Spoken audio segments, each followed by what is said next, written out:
A Roman emperor sees a sky in the sign, follows instructions delivered in a dream, and wins the battle that changes the religious future of Europe. The creator of Sherlock Holmes becomes convinced that dead people can communicate through mediums. He spends years campaigning for spiritualism and somehow gets into an argument with Harry Houdini over whether Houdini is secretly using psychic powers. Victor Hugo sits around a table during his exile and receives messages from his dead daughter, Shakespeare, Jesus, death, the ocean, and several other communicators who I have no idea who booked because the range is kind of insane. John Dee, mathematician and advisor to Queen Elizabeth I, develops an entire research program for speaking with angels. The messages include diagrams, prophecies, political instructions, and a supposedly heavenly language. Then Emanuel Swedenborg, one of Sweden's most accomplished scientific minds, announces that heaven and hell have been opened to him. He spends the next 27 years describing conversations with spirits, angels, the dead, and beings associated with other planets. These are 5 of the most extensive and historically important cases of non-human contact we've covered so far. They also create a slightly different problem from the earlier episodes. Socrates received a private warning. Joan of Arc heard voices that gave her a mission. Harriet Tubman trusted spiritual guidance inside immediate danger. And William Blake saw beings and made art from them. The people in this episode went much further. They built systems around the contact. Constantine placed a sign on military equipment and connected divine communication with imperial victory. Arthur Conan Doyle turned his beliefs into books, lectures, public campaigns, and an international religious cause. Victor Hugo's family documented years of conversations with the dead. John Dee recorded angelic sessions with the seriousness of a laboratory notebook. Swedenborg produced an enormous map of the afterlife. That changes the question. A weird experience can happen to almost anyone. Dreams, lights, maybe a presence, a voice, a coincidence that feels too precise to ignore. What happens when the person begins constructing a world and a system around it? At what point does an encounter become a theology, a political program, a magical system, or a movement? This episode is also full of highly intelligent people making decisions that now seem obviously questionable. And that's really important to think about. We like to imagine intelligence as a shield against deception. Like smart people can't be fooled, but that's not true. Sometimes intelligence just gives a person more material for defending the thing that fooled them. A brilliant mind can build an amazing staircase leading directly to complete madness. At the same time, skepticism has its own lazy form. It can dismiss an entire human experience without examining what actually happened. I understand Constantine's vision may have been propaganda. Maybe Arthur Conan Doyle was deceived by mediums. Hugo's tables may have moved through unconscious muscular pressure. Maybe John Dee was manipulated by Edward Kelly. And Swedenborg's spiritual world may have emerged from dreams, altered states, and just an amazing imagination. I understand that those are all serious possibilities. We still have to explain why the experiences felt independent, why they developed such detail, and why they became capable of redirecting major lives. Maybe none of these people contacted human intelligence. Maybe some did. Maybe the word intelligence applies more broadly than we normally allow. A group can produce information no single member intended. The unconscious can behave like an unknown collaborator. Sometimes a ritual can generate a personality, and grief can continue a relationship after death. We know culture can speak through a person without asking their permission. Then there's the possibility everybody becomes uncomfortable mentioning out loud. Something may actually be answering them.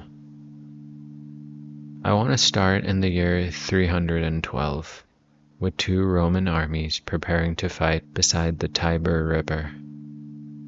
On October 28th, 312 AD, Constantine fought the forces of his rival Maxentius near the Milvian Bridge outside Rome. The winner would control the western part of the Roman Empire. This was already a large enough situation without heaven becoming involved.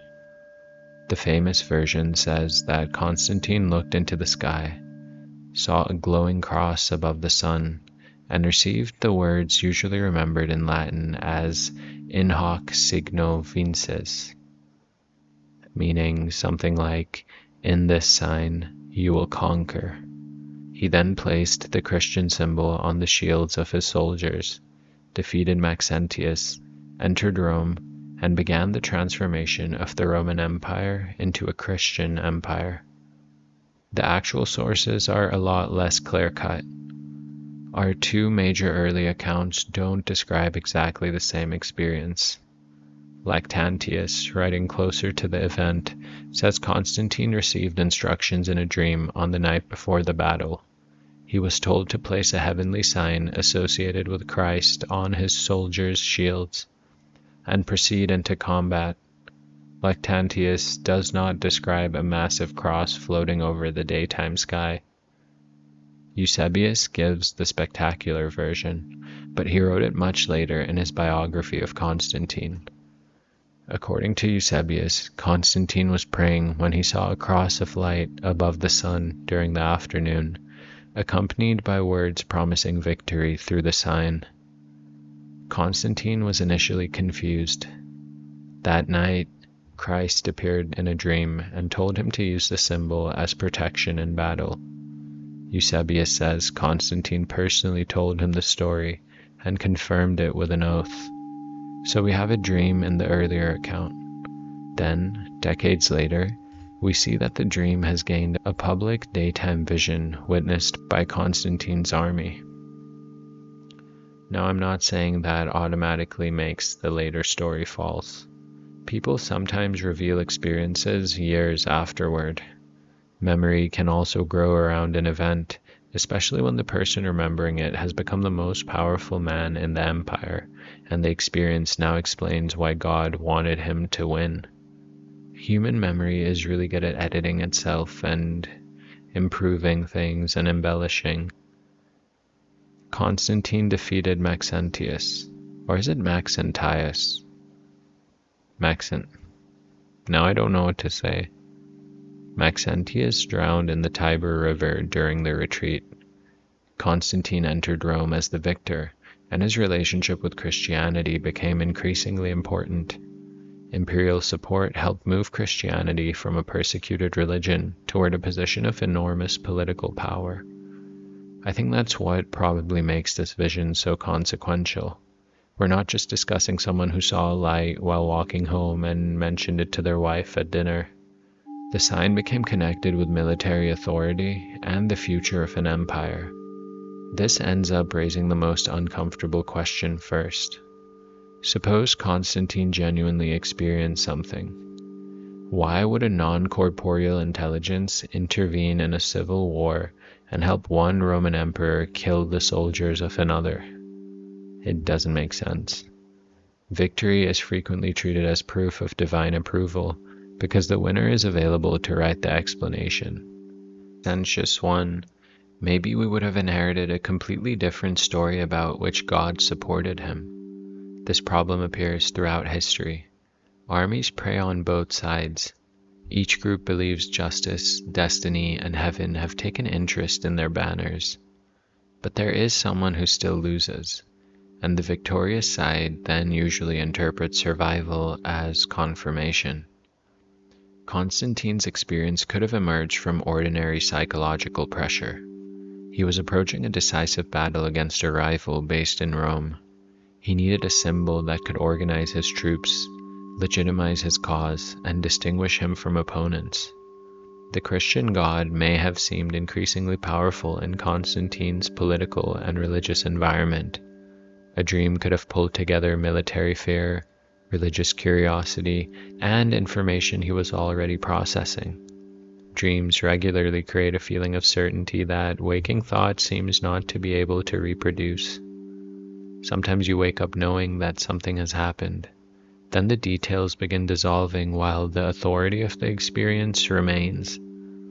Constantine might have experienced a dream with a lot of personal force and acted upon it. The later public vision could have developed as the story was repeated. There are also proposed natural explanations for a cross-like shape in the sky, including solar halos or related atmospheric effects. That could explain a visual phenomenon, but I don't think it would explain the interpretation. A ring of ice crystals around the sun does not naturally contain a campaign strategy. I think the mind clearly still has to decide what the light means. Constantine lived in a religious world filled with signs, omens, celestial events, and gods connected to rulers. He didn't approach the sky with modern categories like us. A strange light above the sun wasn't just weather or a drone. It could be communication. The Victory Monument, now called the Arch of Constantine, adds another layer to the problem.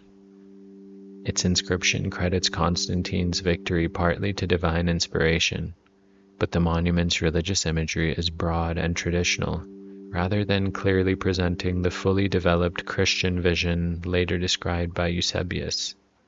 Scholars continue to debate how Christian Constantine's interpretation was in the year 312, and how much of the story was developed afterward. Constantine also did not wake from one dream and immediately transform into the version of Christian emperor remembered by later tradition. His religious policy and identity developed over time. Roman politics, traditional religion, solar imagery, and personal ambition remained tangled together. I think history usually becomes a lot clearer and easier to understand once the people involved can't complain about the editing. Still, something occurred near the beginning of this transformation. At minimum, Constantine believed, or later said he believed, that a divine message had directed him toward a symbol of victory.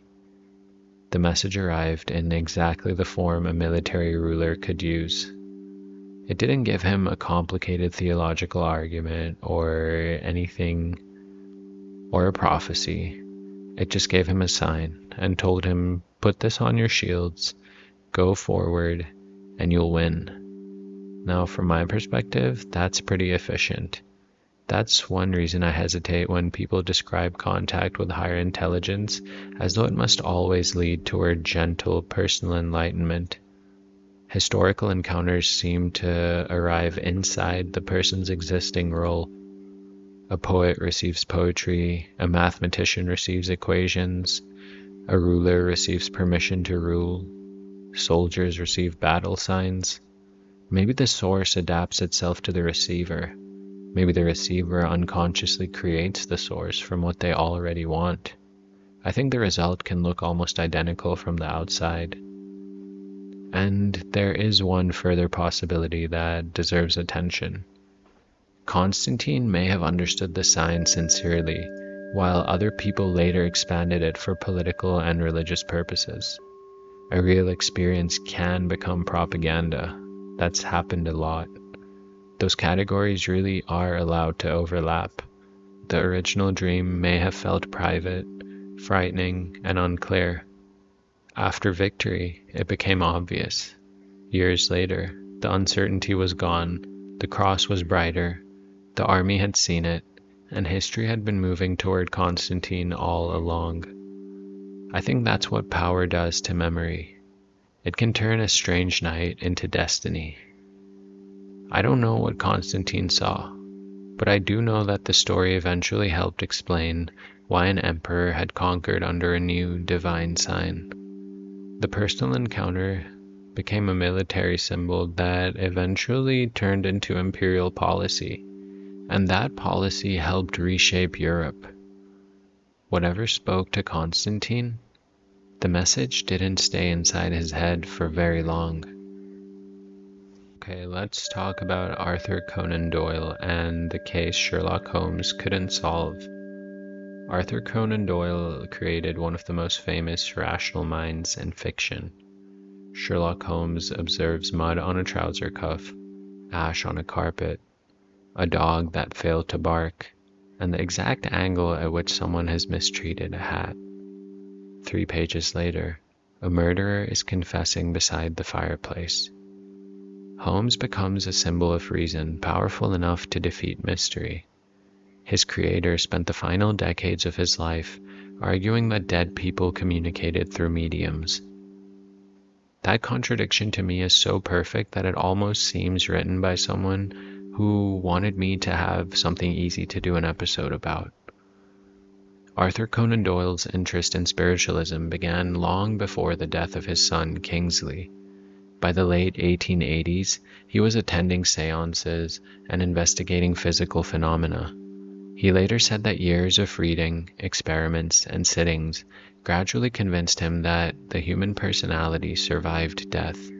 He became a public advocate during the First World War and published The New Revelation, followed by several other books defending spirit communication. The war intensified everything. Doyle lost people close to him, including his son Kingsley, his brother Inez, nephews, and brother-in-law. His belief had already formed, but I think the grief made the message much more urgent. Spiritualism was no longer just an interesting possibility investigated by educated people in dark estates. Europe was filled with families waiting to know whether millions of dead sons, husbands, brothers, and friends had simply disappeared. Doyle believed they hadn't. Through mediums and automatic writing, he said he received messages from deceased relatives. His wife, Jean, also produced automatic writing and became associated with a spirit guide called Phineas. Doyle later published supposed communications involving Phineas, Kingsley, Inez, and other dead family members. This was personal, but Doyle wanted a lot more than comfort. He really believed spiritualism could be investigated. Evidence should accumulate through repeated cases, apparitions, physical phenomena, automatic writing, and information supposedly unknown to the medium. In his mind, he had not abandoned reason. He believed reason had unlocked a larger reality for him to explore. I think that's really important to notice because believers and skeptics often tell completely different versions of the same intellectual journey. The believer is saying that they examined the evidence and finally accepted what they were resisting. The skeptic tells us that we wanted the conclusion and gradually lowered our standards until we could keep it. Both stories can feel completely sincere. Now, I don't think Doyle was an unintelligent man. He trained as a physician, wrote historical works, participated in public debates, and personally investigated legal cases in which he believed innocent men had been wrongly convicted. He knew that witnesses could lie. He knew evidence could be misunderstood. Then he encountered mediums who produced voices, writings, photographs, and physical effects. Some impressed him enough that he became a defender even when the critics exposed serious reasons for doubt. Now, this is where Harry Houdini enters the story. Houdini knew exactly how easily human perception could be manipulated, because manipulating perception was his job. He could escape restraints, reproduce séance effects, and create events that looked impossible while knowing the hidden mechanism. Doyle and Houdini became friends, but their disagreement over spiritualism eventually damaged the relationship. For me, the funniest part is that Doyle became convinced Houdini possessed genuine paranormal powers. Houdini repeatedly explained that his performances were tricks, but Doyle seems to have interpreted the denial as further proof. Imagine spending your career becoming the greatest illusionist in the world, and one of your friends refuses to believe that you're doing illusions. I think that's the highest level of professional success you can reach, right? When your friends don't believe you're doing what you say you're doing and everyone sees that you are doing. But we can talk about Harry Houdini another time. He was an interesting guy. In 1922, Jean Doyle conducted an automatic writing séance intended to contact Houdini's dead mother. The resulting pages were written in English and began with Christian imagery. Houdini remained unconvinced. His mother had spoken little English and was Jewish, so the communication did not feel recognizably like her to him. That should have been a serious problem. When a message supposedly comes from someone you knew intimately, and the message doesn't sound like them, the burden doesn't fall on you to become less familiar with your own mother. Mediumship often survives failed recognition by adding explanations. Maybe spirits communicate through the medium's vocabulary, or maybe personality changes after death. Perhaps the message passes through symbols, or maybe the conditions were poor. Any one of those could theoretically be true, but together they make the claim extremely difficult to test. A system that can explain every failure eventually stops being able to recognize failure. Doyle's involvement with the Cottingley fairies created an even more public embarrassment. Two young cousins had produced photos appearing to show small fairies dancing near them. Doyle supported the pictures and published The Coming of the Fairies, presenting evidence he believed favored their authenticity. The images were later admitted to have been staged using paper illustrations, although one of the women continued claiming that a final photograph was genuine. And I don't know, I'm super into that, but I think we'll do an episode on that sometime. It is tempting to end this story there. The creator of Sherlock Holmes was fooled by cardboard fairies. Case closed. I think that would be satisfying, but incomplete. Doyle's mistake tells us something much more interesting about evidence and desire. He wanted the universe to be populated. He believed modern materialism had narrowed reality until human beings were living inside some kind of spiritual famine. The fairy photos didn't arrive alone. They entered a worldview that was already primed to receive them. He saw a possibility where other people saw children playing a joke. I think that openness allowed him to consider experiences that a strict skeptic might reject too quickly. But when we do that, it also makes us vulnerable, and it did that to Doyle as well. Openness without enough friction becomes gullibility. I have been there so many times. You have to be careful how open you are. And skepticism without openness becomes blindness. And I've also been there. I think the difficult part is keeping both systems alive at the same time. Doyle believed fraud existed. He just thought fraud didn't invalidate genuine phenomena. I think that argument is logically pretty fair. Fake money doesn't prove real money is impossible. But the problem is that each fraudulent medium, false photograph, and failed message should alter our confidence in the evidence surrounding it. Doyle sometimes seemed to protect the larger belief by treating exposures as attacks on a sacred cause. I've noticed that once the belief becomes part of your moral identity, changing your mind starts feeling like betrayal. But there is a kinder way to understand him. Doyle lived through mass death. He believed he had found evidence that love and personality continued. He then tried to carry that news to grieving people. He spent money, reputation, time, and energy promoting something he thought could reduce terror of death. I understand that all of this doesn't make his conclusions correct, but it is a solid reminder that credulity sometimes grows from compassion. The same impulse that makes a person easy to deceive can make them unwilling to accept that everyone they loved has vanished. So what did Doyle actually encounter? He attended séances, received automatic writing, studied spirit photographs, listened to mediums, and believed communications contained recognizable evidence from dead relatives. Some of it may have involved deliberate fraud, and some may have come from unconscious processes in the mediums. We know automatic writing can produce material without the writer feeling consciously responsible for each word, and group expectation can sharpen coincidence and soften contradiction. Grief can also transform fragments into full-on recognition. There may also have been experiences that remain difficult to reconstruct or explain from the surviving record. Doyle seemed to believe that the total pattern was stronger than any individual mistake. His critics believed the mistakes revealed a method that could generate the entire pattern. And honestly, that argument has never really ended. Today, people still gather recordings, dreams, and details supplied by mediums.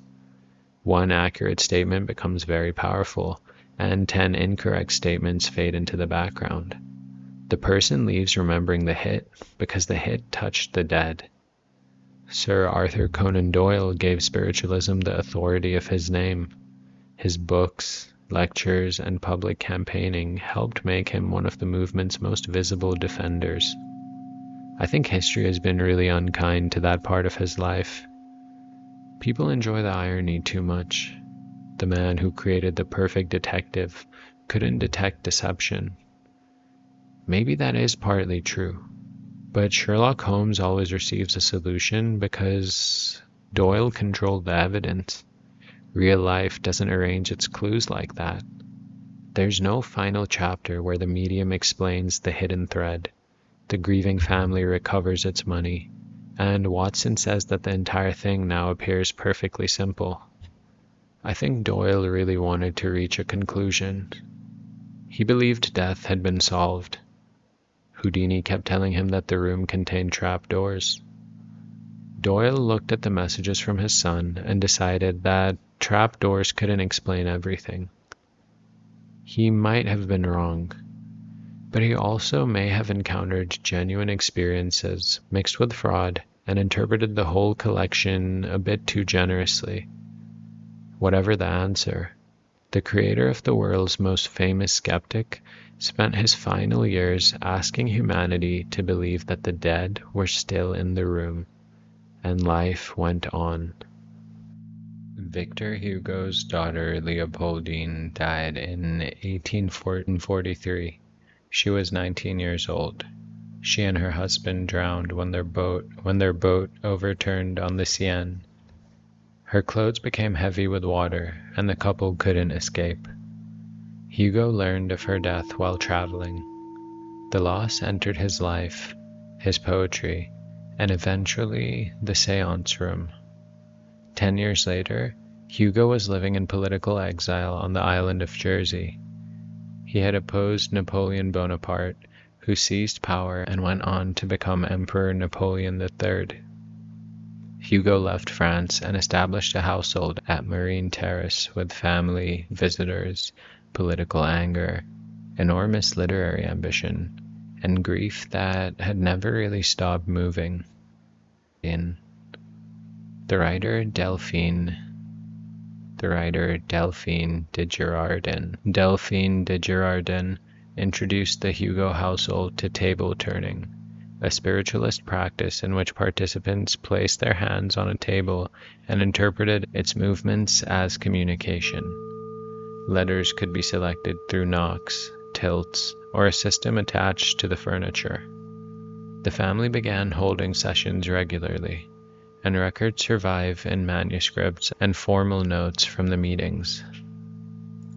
It wasn't long before the communicators became ambitious. The table reportedly produced contact with Leopoldine, Hugo's deceased daughter, who I mentioned at the beginning. Then came famous dead writers and historical figures: Shakespeare, Dante, Jesus, Moses, Galileo, Mozart. The sessions also attracted abstract entities: death, the ocean, the shadow of the tomb, the idea.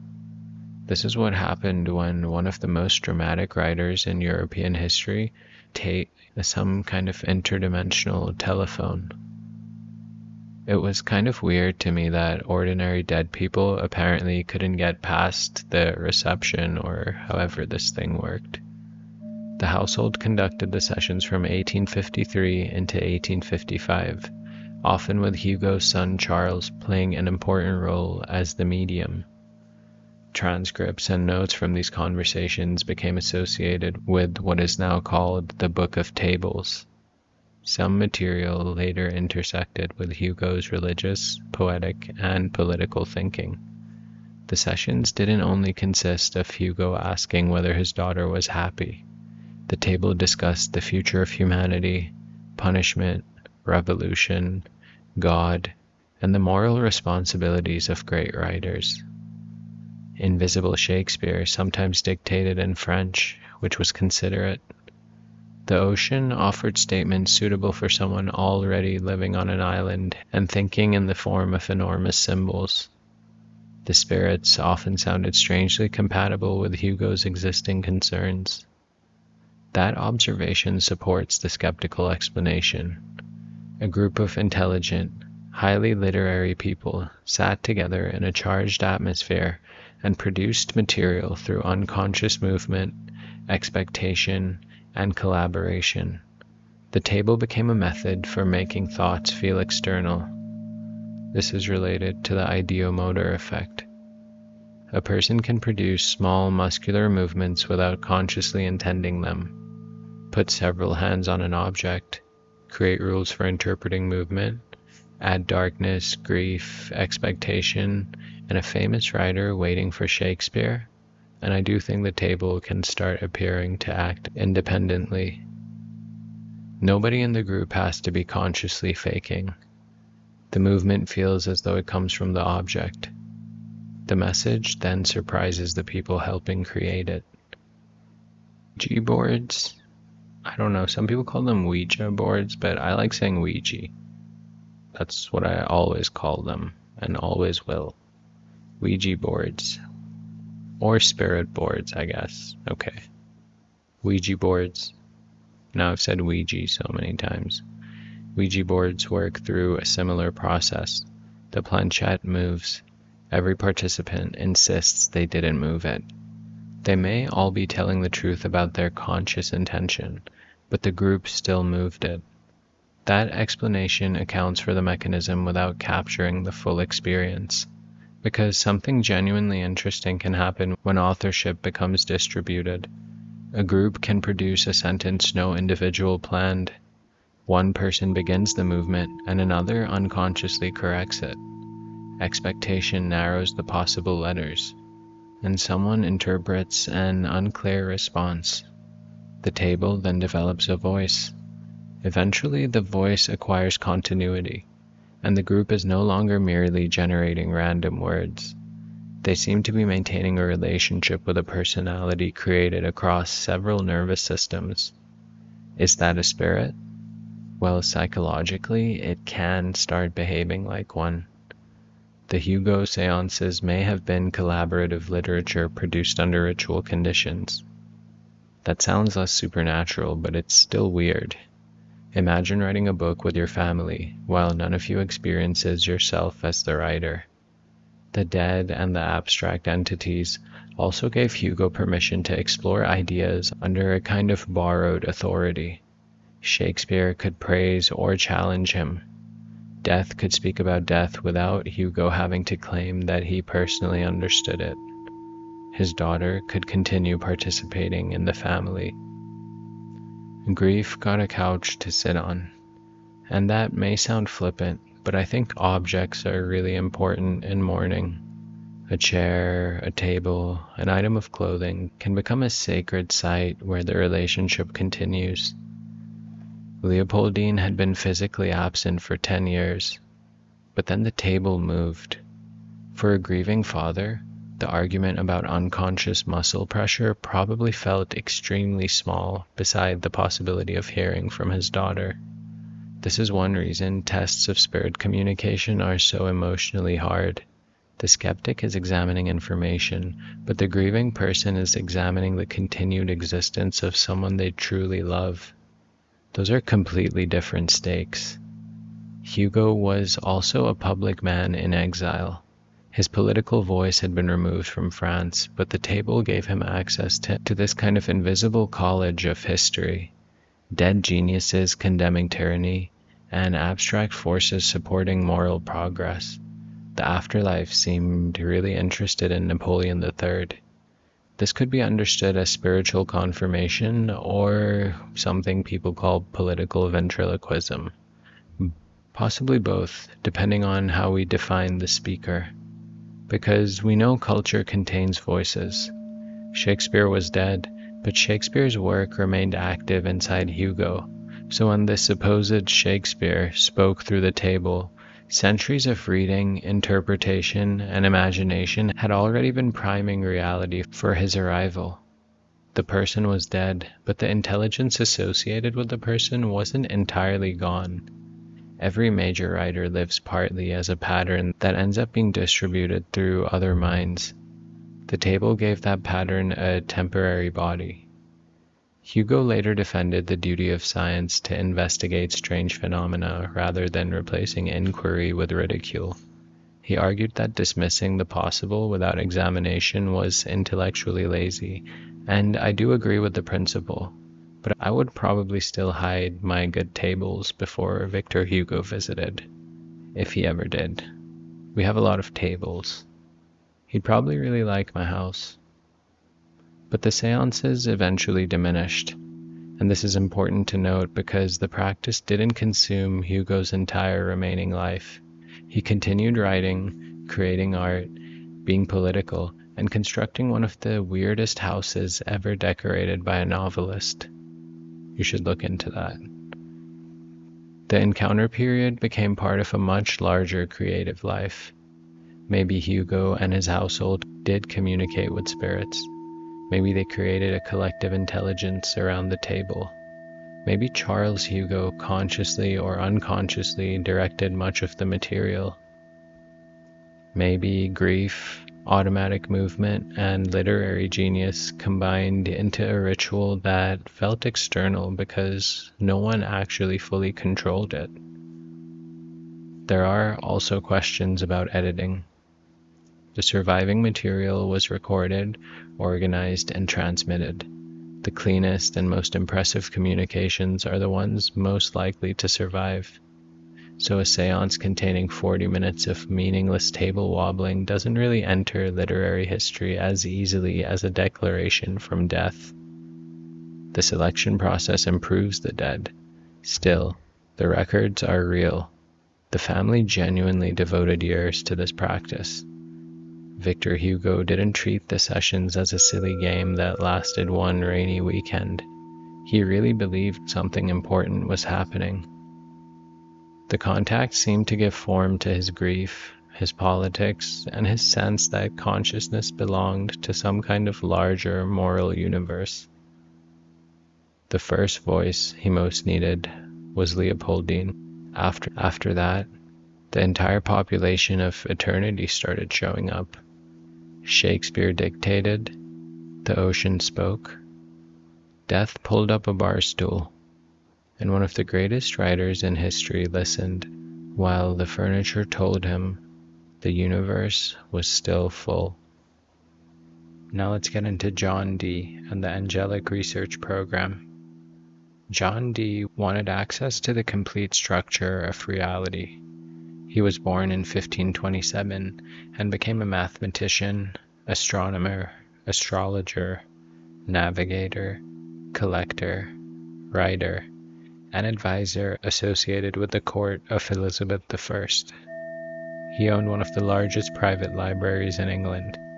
He wrote about math and navigation. He ended up studying calendars, alchemy, history, and the hidden order connecting nature to God. Eventually, books were no longer enough. Dee wanted to ask angels directly. To him, this didn't feel like abandoning scholarship.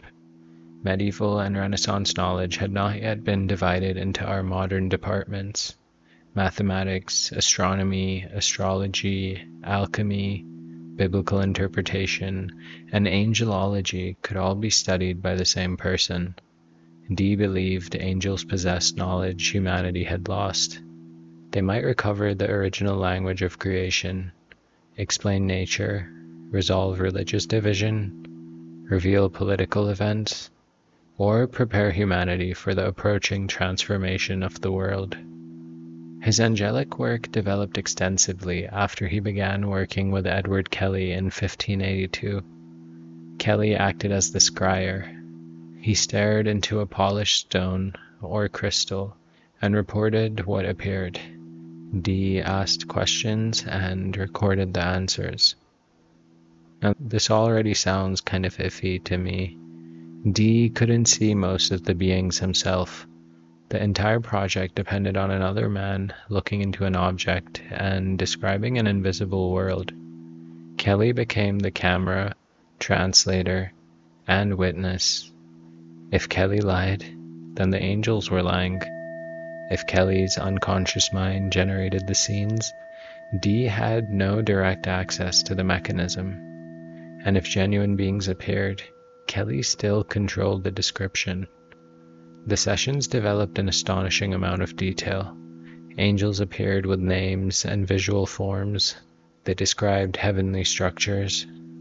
They gave instructions for ritual objects, including a special table associated with the archangel Uriel. They delivered grids, letters, calls, names, and a language now widely called Enochian. The Oxford History of Science Museum notes that angelic instructions included a holy table marked with characters from the angelic alphabet, while Dee's surviving records contain pretty extensive transcripts from the consultations. The Enochian material later went on to become pretty influential in ceremonial magic. Occult orders studied it while magicians reorganized it. Often, people still attempt to pronounce the calls today, often with a little too much confidence, but I had to say that. For Dee, though, this wasn't entertainment. He recorded dates, participants, questions, answers, interruptions, and failures. If you read the diaries, they feel almost modern in their seriousness. An angelic session could be confusing, repetitive, and delayed. It was kind of hard to get them there, so I guess higher intelligence apparently also struggles with getting to meetings on time. But John Dee wanted verification. He questioned whether spirits might be deceptive. Kelly sometimes expressed fear or reluctance. The beings gave warnings, made promises, and spoke in ways that could be hard to understand. We can see there wasn't simple certainty here. It looks more like two men building a research relationship with a source that neither of them could independently confirm. Now, there are a lot of skeptical explanations. Edward Kelly could have been consciously deceiving John Dee. He had possible financial, social, and personal motives for remaining valuable as the only person able to see the angels. The sessions gave him access to patrons, alchemical projects, and Dee's trust. He may have also entered genuine trance or visionary states. A person can sincerely describe internally generated imagery. I know I've done it. Scrying creates ideal conditions for this. Stare into a reflective or dark surface long enough, especially under ritual conditions, and visual perception does tend to get unstable. Patterns form and you might see faces. It seems like expectation shapes ambiguity. Kelly may have seen what he reported without the beings existing outside his own mind. The material could have also been collaborative. Dee asked questions, and Kelly knew Dee's interests. The imagery developed through repeated sessions. The angels became characters inside a long-running intellectual partnership. A shared imaginative world can become more complex than either participant intended. Then the story moves into territory where discernment becomes really practical. Dee and Kelly traveled through Europe while continuing the angelic sessions. Their work became entangled with political ambition, alchemy, patronage, prophecy, and hopes of influencing powerful rulers. In 1587, Kelly reported that the angelic source had ordered the men to share everything in common. That included their wives. Dee was horrified. The command violated his moral understanding, threatened his marriage, and somehow benefited the man delivering the message. To me, this is where every alarm in the building should have begun ringing. The surviving historical record indicates that Dee treated the instruction as genuinely authoritative, and that some form of compliance probably followed, although the exact events and relationships remain debated. The episode seriously damaged the partnership. I think this is one of the most useful stories in the entire series because it removes the romance from contact. An entity can produce beautiful language and no private information. It can appear surrounded by light and claim a name from scripture. It can definitely give you diagrams that nobody has seen before. But none of that tells you the source is morally good. It might not even tell you the source exists. The moment a revelation seems to demand access to another person's body, or money, or marriage, or freedom, I guess, I think the ethical question becomes much more urgent than anything metaphysical we may have been thinking about. Maybe an angel commanded Dee and Kelly to share wives. Maybe Kelly wanted Dee's wife. I don't know. I don't think those possibilities should receive equal practical weight. You can remain open to invisible realities while noticing that the message has arrived through the exact person who benefits from it. A basic conflict of interest policy would have saved probably every now defunct occult organization. The command also exposes the danger of sunk cost. Dee had invested years. He had filled records with the messages and moved his family across Europe. He believed the work formed part of a divine mission. Rejecting one message might threaten the authority of the entire project. If this instruction was false, what about the previous instructions? Was Kelly deceiving him now? Or had he always been deceiving him? Were the beings changing? Had Dee failed a spiritual test? I think the longer someone remains inside a system, the more costly the doubt becomes. Intelligent people are especially capable of constructing explanations that protect their investment of time. Dee could tell himself that divine commands sometimes exceed ordinary morality. Sometimes he could interpret horror as evidence that the instruction attacked his selfish attachment. It makes sense that he assumed that obedience would reveal a mystery. These are the same arguments abusive leaders still use. Your resistance proves the teaching is working, or they tell you your boundaries are ego, or that your doubts are spiritual weakness. They tell you that the request is extreme because your destiny is extreme. Vocabulary always changes, but it seems to be the same mechanism. I don't think this means Dee was foolish. His hunger for knowledge seemed genuine and, in other contexts, was productive. The same openness that made him a one-of-a-kind scholar made him vulnerable to a source that seemed capable of answering every question. I think that's the shadow side of seeking. At some point, wanting the hidden answer badly enough can make any answer feel hidden. And, that's something that's plagued my life. So be careful if you're seeking. John Dee eventually returned to England. His library and belongings at Mortlake had been damaged, dispersed, or stolen during his absence. His reputation had suffered. He had lived long enough to see parts of his intellectual world move away from him. The Angel Diaries survived and became more influential after his death than he could have probably predicted. unless the angels told him and he knew.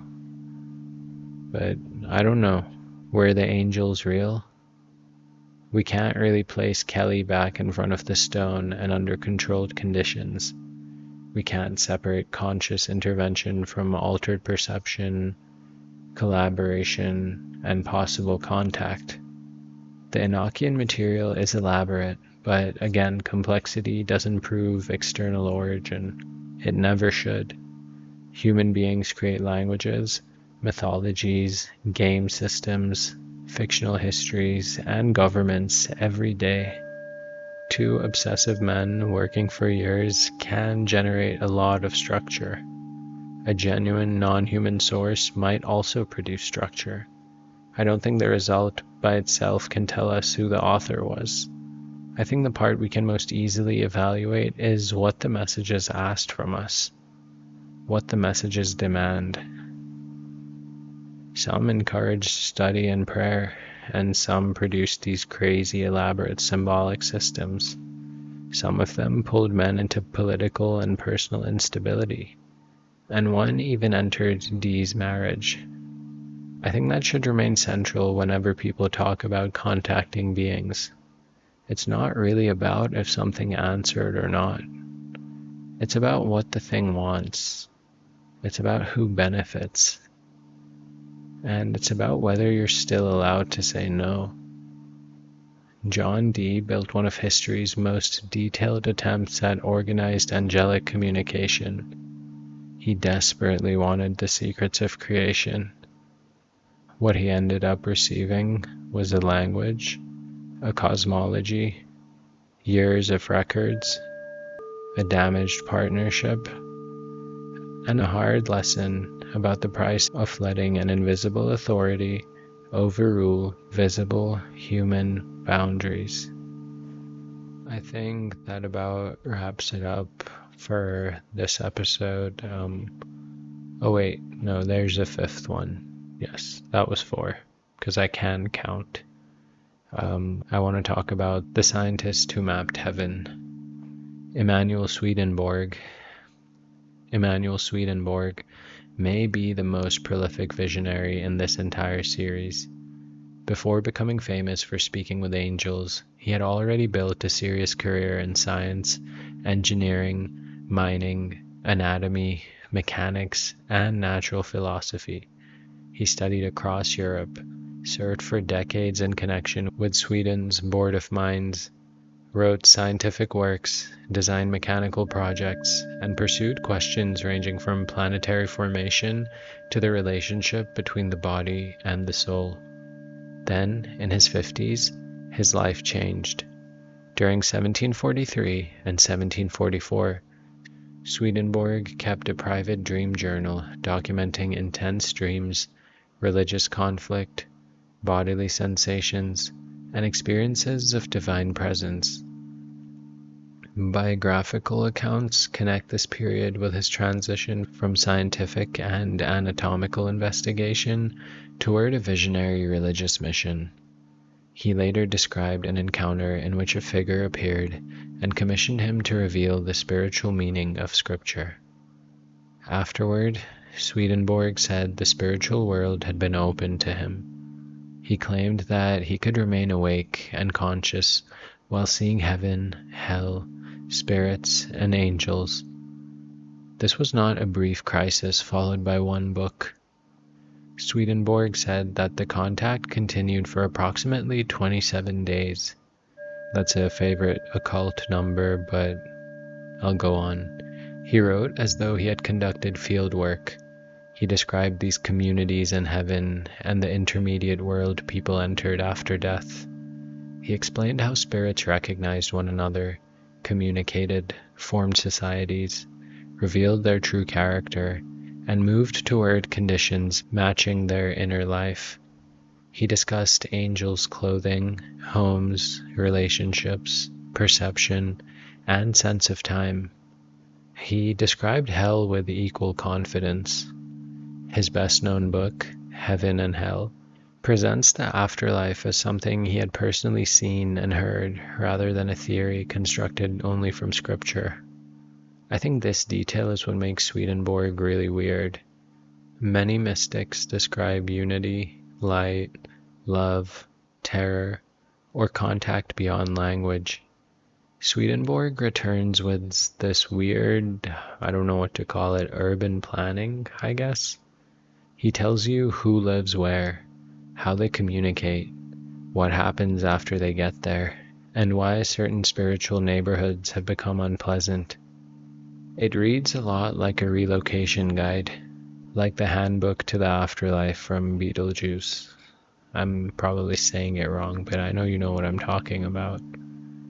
He also claimed contact with spirits connected to other planets.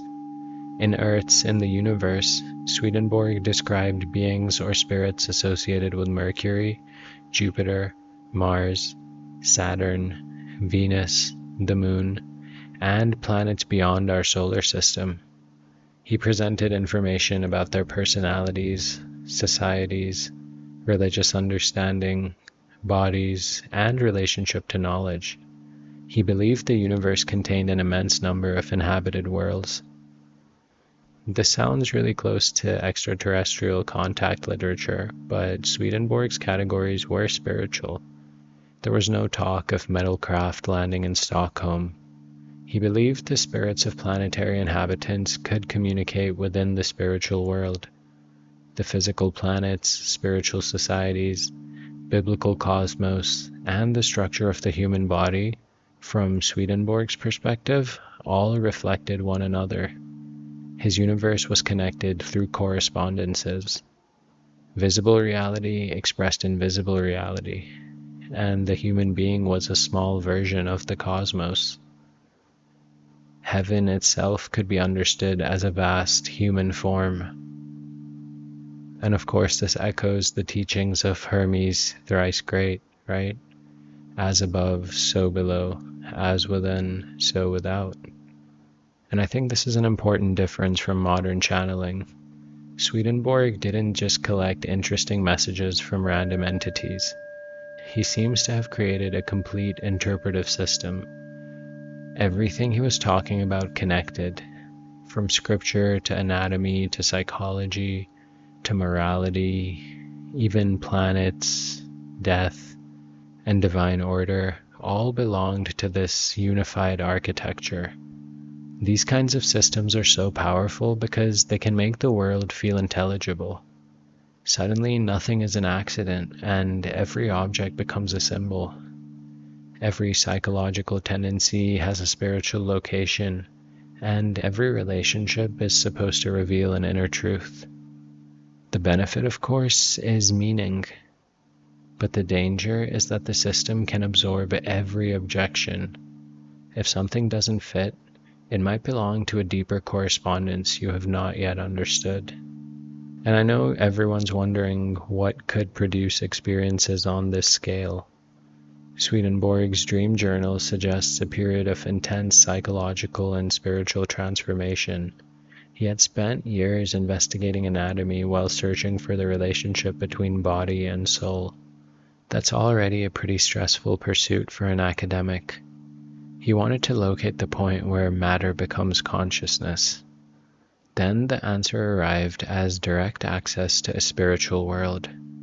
A psychological interpretation might suggest that his scientific project reached a limit. He couldn't find the soul through anatomy, so the mind produced a visionary kind of solution. The invisible realm became observable through another mode. His dreams crossed into waking life, and religious symbols gained personality. Years of knowledge and study reorganized itself into a cosmic model. I should acknowledge that there could have been neurological factors, sleep disturbances, dissociation, or altered states. I can't diagnose him from 3 centuries away, and I don't think anyone can. He also continued functioning at a high intellectual level. He wrote, traveled, discussed ideas, managed practical affairs, and produced a massive body of organized work. His visions didn't appear as completely random fragmentation. They presented themselves with continuity, and I know that doesn't prove an external source. I know minds can generate stable worlds. Novelists do it, and dreamers briefly do it every night. Some people experience internally generated personalities and landscapes with a lot of consistency. Swedenborg had the discipline of a scientist and the symbolic resources of a theologian, so it seems plausible to me. And once the visionary world opened, he studied it using habits formed during his earlier career. I think that might be why his accounts feel so systematic and modern. He was the guy who brought a clipboard to heaven. I think there's something endearing about that, but you probably shouldn't take clipboards to heaven. Just saying. I think a less careful visionary might return saying everything was love, and the universe is asking us to drink more moon water. I've been mentioning moon water a lot. I just talked about it to someone, so... Anyway, Swedenborg returned with volumes. He believed spirits could mislead people, and he described different levels of perception and different moral qualities among beings. He didn't assume every non-corporeal intelligence was trustworthy, and I think that makes his cosmology much more psychologically realistic than systems where every entity above the ceiling is somehow automatically enlightened and somehow the nicest, sweetest thing ever. I don't think human beings are just good because we're human. Why would a spirit become good just because it was invisible? Swedenborg's answer was that character continues. Death reveals rather than automatically repairs. And people move toward communities matching what they love. I think that idea does have an emotional truth even for someone who rejects his supernatural stuff. We create small heavens and hells by repeatedly moving toward people, habits, and environments that resemble our inner life. A cruel person may find kindness unbearable. A dishonest person becomes surrounded by relationships where nobody can trust anyone. A generous person builds connections that continue returning generosity. Swedenborg seemed to have placed that psychological pattern into eternity. His work influenced writers, artists, religious thinkers, and later movements, although many readers encountered his ideas indirectly. He became the Enlightenment scientist who crossed the border into mysticism and refused to return without surveying the territory. The skeptical response is pretty obvious. His planetary descriptions do not align with what modern astronomy has discovered about the physical environments of those worlds. And that's super important, because if Swedenborg believed the information described actual inhabitants of the physical planets, then evidence hasn't treated those claims kindly. The spiritual interpretation can adapt by saying he contacted symbolic societies rather than biological residents. That preserves the system, but it also moves the claim farther from testing. And that is the recurring problem. When a message fails in the physical world, the meaning can retreat into the spiritual world. Sometimes I think that is legitimate. A dream doesn't have to be geographically accurate to be psychologically true. Sometimes it's just how a belief protects itself from evidence. Swedenborg's visions cannot be accepted merely because they're detailed. They also can't be dismissed merely because they're visionary. They produced a complex psychology of desire, identity, self-deception, and moral choice, and the way inner character shapes perception. The other planets may be wrong, but some of the observations about human beings remain pretty recognizable. Did Swedenborg enter a real spiritual world? Did he develop a sustained altered state? Did his unconscious mind transform decades of scientific and religious thought into encounters that felt external? Could several of these descriptions apply at once? I honestly don't know. I know that his conscious personality did not experience itself as inventing the material. He believed he had been appointed to report what he saw, and he spent 27 years doing it. I think most people have one strange dream and forget about it before their morning coffee. Swedenborg had a strange dream, and came back with a complete afterlife, several inhabited planets, and enough written works to make anyone feel lazy. Okay, so now that I remembered to mention him, and we're done with the 5 for this episode, I think the encounters in this episode grew, and that's the thing that connects them. Constantine's sign moved from a dream or vision onto shields and imperial history. Arthur Conan Doyle's séances became a public campaign meant to convince humanity that death had been defeated. Victor Hugo's moving table became a gathering place for his daughter, some of history's greatest writers, and abstract forces that took up much of his thinking at the time. John Dee's crystal became this kind of communication system containing a language, diagrams, and demands capable of entering his marriage. And of course, as I just mentioned, Emanuel Swedenborg's visions became an entire universe. Each case began with something the person couldn't fully verify, and then interpretation was built around it. This is the exact way other private experiences gain power. The first event may be small, something like a dream before battle, or an image inside a polished stone, maybe a presence entering a room. The person asks what it means, and then the experience begins connecting itself to everything else. Maybe the battle was won because of the sign, and maybe the vision in the stone explains everything. Meaning ends up expanding faster than evidence here, and while that doesn't make the original encounter false, I think it means the most dangerous part comes afterward. Human beings are naturally builders. Give us a single unexplained light, and we end up constructing a 47-part theory about it, told in Instagram reels before the light has even gone away. Sometimes the building is beautiful and amazing, but other times I think our tendency to build can result in us creating prisons. There are a few questions I think every encounter should ideally survive. What exactly happened before the explanation was added?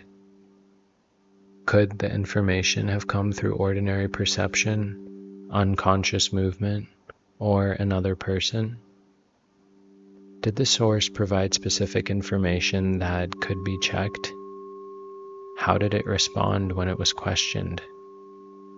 Did the person receiving the message become more honest and responsible, or more convinced that ordinary rules no longer applied to them? Who gained power, and who lost freedom? John Dee's story makes that final question impossible to ignore. The angelic system could be fascinating and maybe even spiritually meaningful. But once it demanded sexual access to another person, I think the beauty of the symbols becomes secondary. I don't think just because a voice is coming from a crystal, the revelation is automatically ethical. I think Constantine's story shows the same problem on a much larger scale. A sign connected to victory could transform history, but I don't think the victory can prove goodness. In terms of power, it frequently mistakes success for divine approval. In Arthur Conan Doyle, we see how compassion and grief can affect evidence. He wanted people to know that their dead were safe, and as a father and fellow human being, I think that desire is understandable. It may have also made him too willing to defend mediums and photos that deserved harder examination. Victor Hugo shows how a ritual can create a shared intelligence. Even without spirits, the table allowed a family to speak through voices much larger than themselves. The dead returned through memory, literature, unconscious movement, and possibly something else. Swedenborg shows us what happens when a disciplined mind brings scientific habits into visionary space. The resulting map may contain important psychological insight alongside claims that physical evidence doesn't support. None of these people were simply stupid. I think that word explains almost nothing. To me, they were imaginative, educated, ambitious, grieving, and like probably all of you listening, hungry for an answer large enough to reorganize reality. I don't think those are weaknesses belonging to a forgotten past. We still do this. We've just changed the language. A spirit guide becomes an interdimensional intelligence. An omen becomes synchronicity. A heavenly sphere becomes an orb. A demon becomes a hostile, non-human entity. Sometimes the new language can help, but other times it just gives an old uncertainty more access to modern time. The basic experience remains. Something appears that doesn't feel like us. It could arrive through dreams or machines, that rhymed, or imagination, voices, automatic writing. Once it arrives, we have to decide whether the source deserves attention. Complete dismissal protects us from some deceptions, while closing us off to parts of consciousness we barely understand. Complete belief feels open-minded until the invisible intelligence asks for your bank account, your marriage, your army, or your ability to question it. I think there has to be a more careful position. The encounter may be real, while the interpretation remains uncertain. A voice can contain insight without becoming an authority over your life. A dream can matter without predicting the future. An external intelligence, should one genuinely communicate, would still need to earn trust. I don't think being non-human is a moral qualification, at least at this point.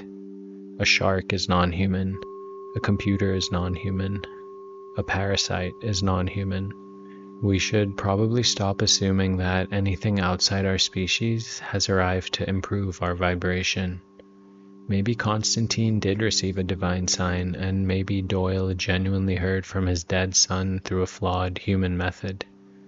Maybe Hugo's daughter reached across death through the table, and Dee contacted beings that were neither as holy nor as honest as they claimed. Maybe Swedenborg saw a dimension of reality that most people can't access. There's no reason the answer has to be the same in every case. History may contain revelation, fraud, neurological events, unconscious intelligence, and genuine mystery sitting together at the same table. I think the safest conclusion would be that human beings invented all of it. The most exciting conclusion would be that invisible beings have been guiding history. I'm not completely satisfied with either, though I really like the latter. The evidence is uneven, and experiences are pretty different. The people involved were capable of insight and self-deception at the same time, which is a very human condition. What I keep coming back to is the moment before the system forms. The moment where Constantine wakes from his dream, or Doyle receives his first message, or Hugo feels the table move, or Dee hears Kelly describe a figure in the stone. For a few seconds, the experience is still open. It hasn't become destiny or a religion or a complete map of eternity. Something has just happened, and then the human being began explaining it. Maybe that's where we should be most cautious. The unseen may speak, but our interpretation always speaks immediately afterward, and our voice is usually louder. This has been Idiot Mystic. Thanks for spending this time with me. Take care of yourself, please. I'll see you soon, probably in the next episode of this series, or before then. If you feel like talking, you can stop by the Discord. Oh, and you might hear some ads after this. I'm sorry.